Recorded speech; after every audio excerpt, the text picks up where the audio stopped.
Our final speaker of the evening is Dr. Milena Esser. Dr. Esser is a postdoctoral researcher in the Kid Lab at McMaster University.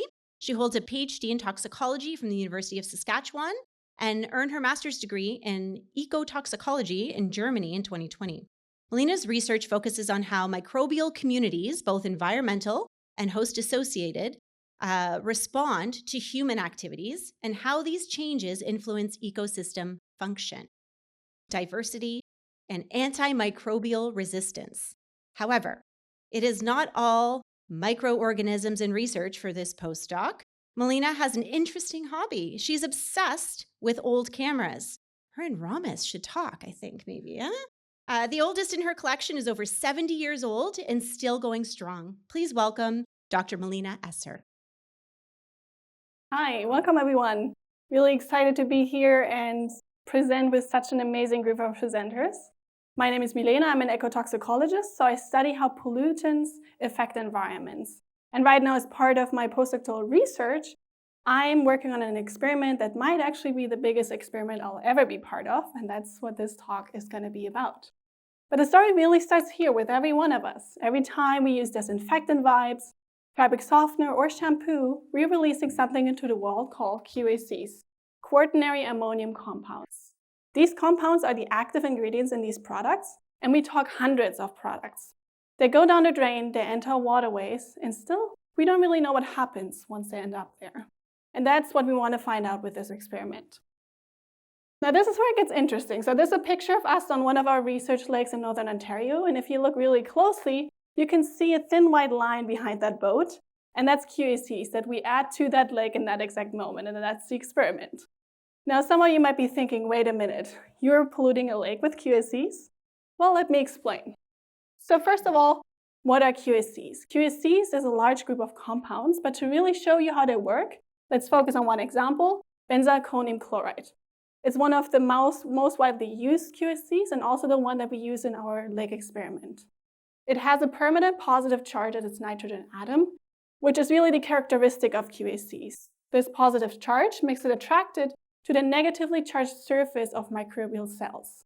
Once it attaches, it punches holes into the cells and the cell ultimately dies. And that's how these products clean. Now, there are two major issues with this. First of all, they're non-selective, so they don't just kill the germs, they also affect beneficial bacteria and even other organisms. The second issue is that what we see in our environments is that these compounds don't break down easily. They're basically persistent, which means that they affect these environments long after they enter them. So our research question is simple. What happens to an entire ecosystem if we expose it to QACs? Now, some of you might be thinking, can't you just test it in the lab? And yes, we do, but the lab is missing one very important thing, and that is realism. In a real lake or river, we have thousands of species interacting. We have temperature swings, sediments. It's just way too complex to look at it in the lab. Now, we do have environments where we find QACs. Why aren't we looking at these systems that are already polluted? Well, unfortunately, these systems are also polluted with pesticides, pharmaceuticals, microplastics.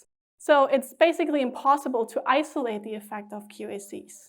There would always be the counter-argument, how do you know it's the QACs and nothing else? And that's why we performed this experiment at the ISSD Experimental Lakes area in Northern Ontario. So this is far away from human activities. And if we see changes there, there's nowhere else to point a finger. And that kind of smoking gun evidence, that's what's changing laws. Now, this experiment is very big. It takes 2 years of exposure, and it includes a lot of different working groups. Some are focused on where QACs go in the system, others focus on fish health, on macroinvertebrates. We try to track everything. It's like a big puzzle, and everyone has their individual piece. Now, what's my piece of the puzzle? At the Kid Lab, we focus on microbiomes. So these are complex, tightly knitted communities of bacteria that either live in the environment, so you find them in sediments or biofilms, or are associated with organisms, such as fish or insects.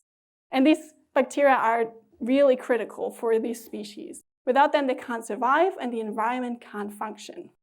We use DNA techniques to track who is there, what are they doing, and most importantly, how are they affected by QACs?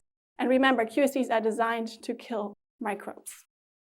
Now, we already have some data from our lab experiments, but let's just say they are concerning, but now we get to see what happens in the real world.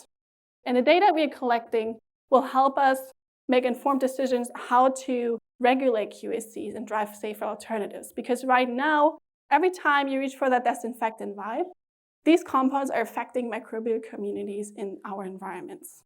So the data will help us to understand how exactly do they do that, what happens. It will allow us to make more and better informed decisions on how to clean our homes without compromising our waterways. Thank you.